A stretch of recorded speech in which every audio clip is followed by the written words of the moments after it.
Hello, everybody. Final Rich here with the 10 best albums from 1971. Again, I would like to thank everybody for watching these. And like I said before, the overwhelming response has been positive. And I don't mean that means everybody's agreeing with me. That's not what matters. Just constructive criticism, differing opinions. That's all positive, you know? And the negative stuff, if you want to make negative comments or personal comments towards me, I don't care. But from now on, if you insist on making negative or personal comments about people that are commenting on my channel, I'm going to delete your comments. Just saying. Number 10 probably was my favorite album of this year. It could have been. We'll see. John Lennon, Imagine. Another great album by John. Everybody knows the song Imagine, but that doesn't really typify what the whole album sounds like. There are some other songs that are kind of down that vein, but a lot of it is, the next song after that is Crippled Inside, and that has more of a honky-tonk feel to it, kind of. But yeah, it's a really great album. It's got some really good sax by King Curtis on it. Give Me Some Truth. I always dug that song.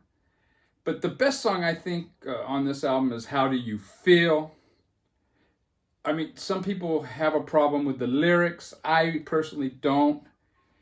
John's wearing his feelings on his shirt sleeve, you know. But the song is just, the music in the song is just fantastic.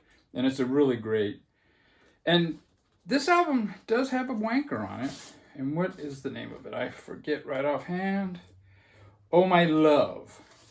Oh My Love is proof that John is capable of writing a wanker song. Number 9. David Bowie's Hunky Dory. I was never really a fan of this. Probably until the 80s is when I got into this album. Back in the 70s, I liked his rock stuff. Diamond Dogs, Aladdin Sane, more than I did this. I've grown to love this album. It does have some songs that are kind of samey after a while, but it also has some great songs. Changes, Life on Mars. Just, I don't know, it's a great album. And I think David Bowie took a step forward with this album. The Man Who Sold the World, it's a good album, but I think he took a step forward with this one. Now, number 8 probably will surprise some people because I don't really hear this album mentioned in top 10s of 1971, but I absolutely think it is. And it's the Yes album, their third studio album, and to this date, it's still my favorite Yes album. Later on, Rick Wakeman joined the band, and I don't know, they kind of dove off a bit of a cliff. Fragile, the album that came out after this, has some really great moments, 4 fantastic songs, but then it has other stuff that's kind of wandering, and I don't know. The only problem with this album, though, is the second song on side 1, and it's The Clap. And it's an acoustic guitar, is all it is. It's recorded live, and it does not fit the rest of this album. They could have left it off, and this would have been a perfect album. But yeah, great album. Yes. Now, the difference between Yes and a lot of the other prog bands, Yes's bass and drums, they always had a funky groove to them. And yeah, fantastic. Number 7, an album with a Kmart price sticker, is a Tribute to Jack Johnson by Miles Davis. This is one of my favorite Miles Davis albums, but it doesn't top the list because 71 had some really good albums. But yeah, this is Miles Davis's rock album, I guess you could say. John McLaughlin is in the forefront more than anybody else on this album. I mean, Herbie Hancock's on here, Miles Davis, of course, playing the trumpet. But the thing you hear the most is the fantastic guitar by John McLaughlin and the fantastic drumming by Billy Cobham. And it's a great album. It's 2 jams, 1 jam on side 1 and 1 jam on side 2. This next album, number 6, is the epitome of a 1970s classic rock album. And it defines the term classic rock album. And it's The Who, Who's Next. It's a very well produced album. It sounds great. And every song, there's not really a bad song on it. Won't Get Fooled Again and Barbara O'Reilly. Won't Get Fooled Again is the song I remember getting played on the radio the most. But you got Behind Blue Eyes, and it's just Bargain. I call that a bargain, the best I ever had. Just great classic rock. Now we're into the top 5 already. And this is another one that may surprise people. And it's Weather Report's debut. It's a fantastic album. It starts out almost like an ambient vibe to it. Before ambient was a term. Before Eno made his first solo album. And I don't know, about 2 minutes in, you hear this squawk of a soprano sax, and then you kind of realize, okay, this isn't going to be an ambient album, and it isn't. It's the bass. I shouldn't just say the bass. Every instrument on this is just top notch. 4 of these musicians played on Bitches Brew with Miles Davis the previous year, and they formed Weather Report. And it's just a great all-around album. Wayne Shorter's sax solos on this are some of his best. And in later Weather Report albums, he didn't solo so much. He more played with the groove. But he does do some sax solos on this. In fact, the last 2 songs on side 2 are really strong Wayne Shorter songs. But yeah, it's a really good album, and I highly recommend it. It was a leap forward, but it was very similar to what Miles was doing.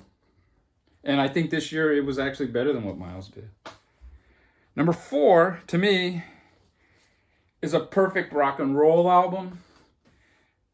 I don't know if it's quite pub rock, but it wasn't that polished 70s sound that The Who did in that other, on Who's Next. But yeah, this is the Faces. A nod is as good as a wink to a blind horse. And this is Rod Stewart and Company. The early 70s, Rod Stewart was the top of his game. He had 4 great solo albums. The albums he did with the Faces, they're all good, but this one is great. Doesn't have a bad song on it. I would say side 1 is a perfect side. And then you got songs like Love Lives Here and Debris. And those songs, they're kind of softer.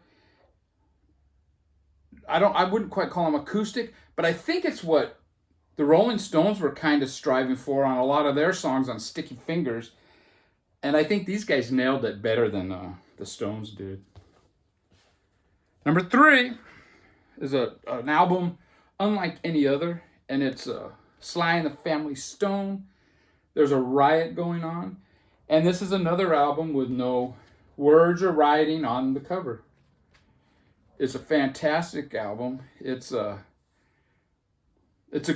groove album, but it does have some sweet moments. Family Affair, and this was a cocaine-fueled album, and Sly kept recording over the tapes, and there's like a hiss on some of the songs, and they said it's because he just put so many layers of stuff on the same tape, and it's a trippy album. It doesn't sound like anything else. The bass is great on it. It's a really good album. Most of the vocals are handled by Sly, with the exception of Cynthia. I believe it's Cynthia coming in once in a while, but overall, the vast majority of the vocals is by Sly, which is an improvement over that. One member would sing a couple of lines, and another member would sing a couple of lines, and then another. And that's what they did a lot in the earlier albums. And the fact is, Sly had the best voice in the band, and so let him do the singing. And number 2 could be the best rock and roll album ever made. And you could argue that Stairway to Heaven is the best rock song ever recorded. And it's Led Zeppelin 4, and it's another album with no words or writing on the cover. And there isn't even anything on the spine. Just a fantastic album. Every song on this album is just fantastic. And we all know if you put this in the mirror, huh? Great album. It's I don't know what can I say, man? But my number 1 album, and it was between these two, but this one took the cake, and it's Blue by Joni Mitchell. It's my favorite Joni Mitchell album, and it's just, this is an example of a great singer-songwriter, just writing songs from the bottom of her heart, and it's just great. And it's got one song dedicated to Lionel Richie. The Last Time I Saw Richard. Just a great song, A Case of You, River. I love this album. And I think it's the best album from 1971. Take care, everybody. Gonna go watch some football. American football, that is.